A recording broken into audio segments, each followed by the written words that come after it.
Quelle que soit la qualité de l'année écoulée, écoute bien cet épisode car je suis certain que tu peux faire beaucoup mieux.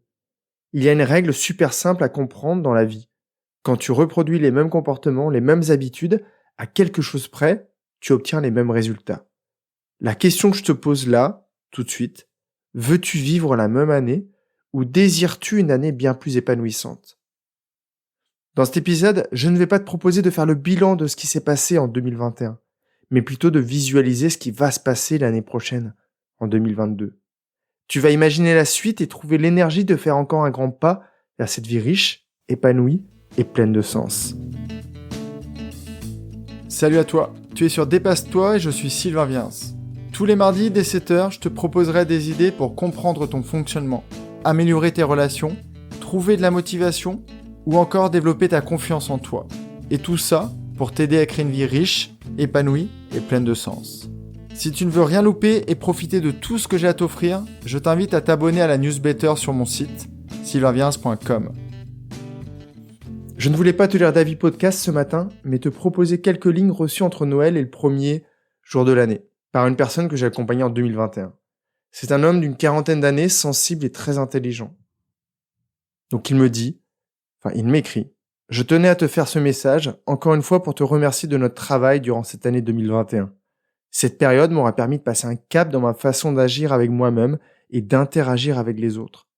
Quand on se connaît mieux, que l'on est à l'écoute de soi, qu'on est bienveillant envers soi-même, on devient meilleur dans la gestion de ses émotions et tout change petit à petit autour de soi. Si tu ne dois garder qu'un extrait de ce message, sois sympa avec toi-même. L'autocompassion est une arme de construction massive de bonheur. » Merci à lui pour son message et revenons à l'épisode. Imagine que tu as envie de te régaler avec un gâteau délicieux. Pour ce faire, as-tu besoin de savoir comment tu as réalisé cette recette par le passé? C'est mieux afin de ne pas reproduire les mêmes erreurs. Mais tu t'en rappelleras suffisamment tôt quand tu passeras à la réalisation. En attendant là, tout de suite, je te propose juste d'imaginer le résultat. Et c'est ce que tu fais naturellement, même quand ton livre de recettes n'a pas d'image. Prenons l'exemple du Royal Chocolat. Si tu ne le connais pas, je vais te proposer de l'imaginer. C'est un gâteau extrêmement riche composé de 3 couches. En bas, un praliné croustillant, incroyable pour les papilles. Tu peux même imaginer le petit craquement sous tes dents, juste avant que le goût se libère dans ta bouche. Au milieu, une dacquoise noisette. En haut, la mousse au chocolat d'une onctuosité extrême. Logiquement, et tu vas peut-être les entendre, si comme moi, la gourmandise fait partie de tes péchés mignons et que tu aimes le chocolat, tes papilles sont excitées et tu pourrais même les entendre te supplier de courir acheter les ingrédients. Laissons le gâteau reposer dans le frigo et revenons à ta vie de l'année prochaine. Ce que j'aimerais aujourd'hui, c'est que tu arrives à visualiser un changement qui t'exciterait autant que ce gâteau, mais qui aurait un impact bien plus important dans ta vie. De quoi as-tu envie pour l'année prochaine? Qu'est-ce que tu veux vivre sur la période qui arrive? Le premier réflexe que tu peux avoir est de repenser à ce que tu vis aujourd'hui. Mais ce n'est pas la bonne manière, surtout si ta vie actuelle ne te comble pas. Tu n'es pas obligé de vouloir changer tous les domaines de ta vie en même temps, bien au contraire. Si tu décidais d'améliorer ta santé, les autres domaines de ta vie en profiteront. Tu seras par exemple plus détendu socialement ou professionnellement. Si tu décides de t'accomplir professionnellement, tu te baladeras dans les couloirs de ton entreprise avec un beau sourire et les rencontres amicales seront facilitées. Si tu décides d'améliorer ta vie sociale et de renouer par exemple certaines amitiés, ta joie te permettra de passer de meilleurs moments avec tes enfants ou avec ton conjoint. La seule certitude que j'ai et que je veux te transmettre, c'est qu'en transformant au moins un domaine de ta vie, elle va changer. Il te suffit de te focaliser sur un domaine et je te rassure, le reste suivra. Alors maintenant, la question c'est comment choisir? Identifie tout simplement quel est le sujet qui te fait le plus rêver. Si ce n'est pas une évidence pour toi, pose sur papier tous les sujets et donne-leur une priorité. Est-ce que c'est la famille? Est-ce que c'est les amis? Est-ce que c'est ton job? Est-ce que c'est ton apparence physique? Ou peut-être ta santé physique? ou mental. Rassure-toi, il n'y a pas de bon classement, il y a le tien. Personne ne peut juger la manière dont tu classes ces sujets. Cependant, questionne-toi sur le fait que ce soit bien ton classement, le tien, à toi. J'accompagne trop de personnes qui, avant que je les questionne en profondeur, ne font même plus la différence entre les priorités des personnes qui les entourent, celles de la société, ou les leurs. Ce n'est pas parce que ton père passait ses journées à bosser pour se créer un patrimoine que ta valeur travail est importante pour toi. Ce n'est pas parce que ta mère s'est oubliée dans son nid auprès de ses poussins que tu dois faire pareil avec tes enfants et négliger ton accomplissement professionnel. Quand tu as classé les domaines, imagine ce que sera ta vie si tu pouvais qualifier le domaine que tu as choisi d'extraordinaire. Lâche-toi. Imagine que tout est possible. Qu'est-ce qui a changé? Si ton choix se porte sur l'amitié, imagine ce qui te remplit de joie. Est-ce d'avoir une tribu de personnes avec qui tu passes des soirées, avec qui tu pars en voyage, ou avec qui tu joues des parties de loup-garou endiablées? Ou est-ce d'avoir 2 ou 3 amis avec qui tu prends des tisanes une fois par semaine pour faire le point sur vos vies respectives, parler de vos lectures, de vos apprentissages de la semaine?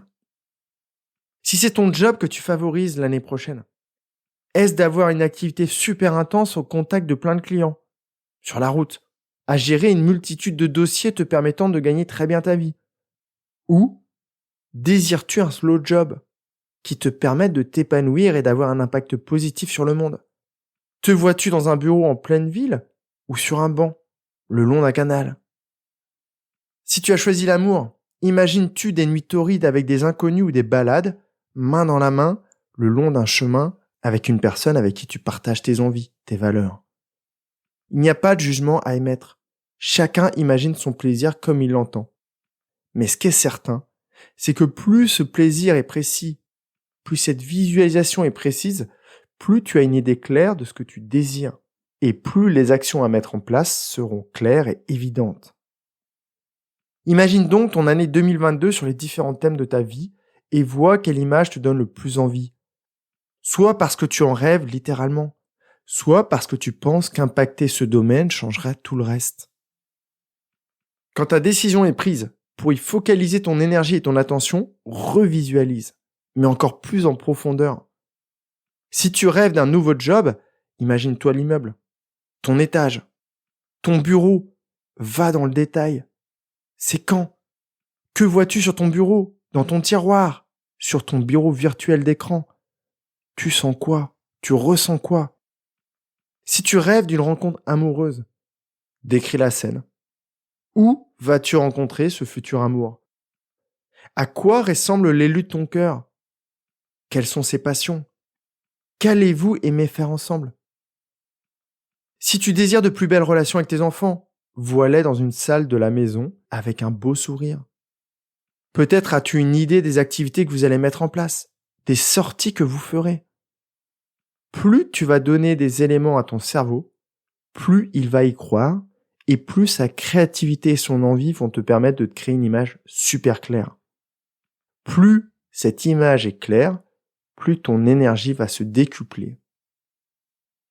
Pour reprendre l'image du Royal Chocolat, si tu as imaginé le gâteau, là, imagine que tu as une cuillère en main et que tu commences à goûter aux différentes couches. Sens-tu l'onctuosité de la mousse au chocolat? Le craquant de la partie gâteau? Maintenant que tu as imaginé ce que pourrait être la destination, demande-toi, comment j'y vais? Par quel chemin? Tu ne vas pas prendre le même véhicule si ton rêve est de rejoindre la Lune ou au contraire te rendre sur une île. Tu ne vas pas aller au même endroit pour rencontrer des personnes qui adorent la fête ou d'autres qui prennent du plaisir à développer leur culture. Tu ne vas pas apprendre les mêmes choses si ton but est de gravir les échelons d'une entreprise du CAC 40 ou de lancer ta propre activité pour être indépendant. Tu ne passeras pas à l'action de la même manière. Et tout ça, ça va dépendre des résultats que tu veux obtenir. On en reparlera ensemble jeudi, mais là, il s'agit vraiment d'identifier quelles sont les actions, les apprentissages, les opportunités que tu vas devoir te créer pour faire progresser ce domaine. Tu vas ainsi pouvoir vérifier que tu as tout ce qu'il faut pour t'y rendre. Quelles sont les ressources déjà disponibles? Ou peut-être celles dont tu auras besoin de récupérer ou de développer.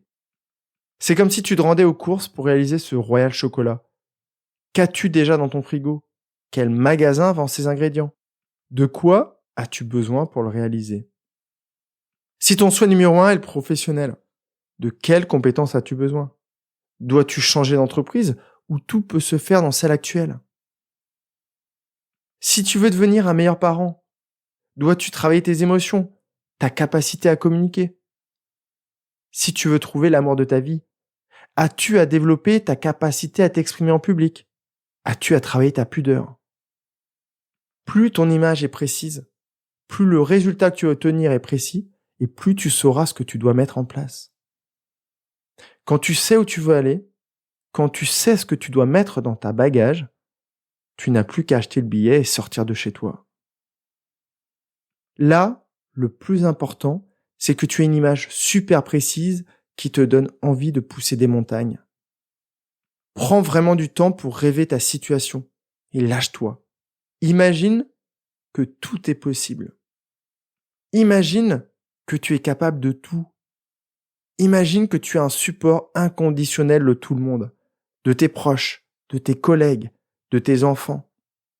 Imagine que certains vont te pousser, d'autres vont te tirer en avant. Lâche-toi complètement, rêve, vois ce que tu désires au plus profond de toi. Représente-toi la vie idéale. Laisse ta pensée vagabonder dans les différentes sphères de ta vie. Fantasme ta vie de 2022 et tu verras que les idées vont émerger. Si tu veux démarrer facilement, imagine un beau sourire sur ton visage. Et puis tu dézoomes. Tu es où? Avec qui? Tu fais quoi? Qu'est-ce qui te remplit de bonheur, de joie, de confiance, de fierté?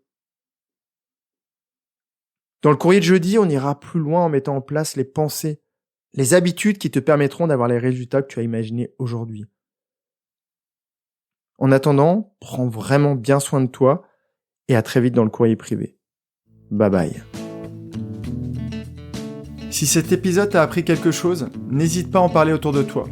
Dis-toi qu'à chaque fois que tu m'aides à le diffuser, tu fais tous les jours un peu plus pour aider tes proches et influencer positivement les gens qui nous entourent. Je te remercie très sincèrement pour ton écoute et je te souhaite vraiment le plus beau pour la suite.